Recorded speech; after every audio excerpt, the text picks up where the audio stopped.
நெஞ்சுக்குள்ள அம்மா முடிஞ்சிருக்கேன். இங்கு எத்திசையில் என் பொழப்பு விடிஞ்சிருக்கும். வெள்ளப்பார்வை வீசி விட்டீர் முன்னாடி, அது தாங்காது மனசு தண்ணிப்பட்ட கண்ணாடி.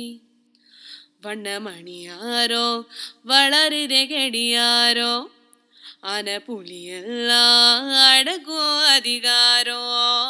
நீர் போன பின்னும் நிழல் மட்டும் போகலையே போகலையே, நெஞ்ச குழியில் நிழல் வந்து வீழ்த்திருச்சு. ஆமா, படத்தை எப்போ ரிலீஸ் பண்றோம்? தீபாவளிக்கு. ஏய், தீபாவளிக்கு வேதாளமும் தூங்காவனமும் வருதுல்ல. யாரு? கமலும் அஜித்தும் மச்சான். Heavy competition. நம்ம அதுக்கு முன்னாடியே ரிலீஸ் பண்ணிடுறோம்.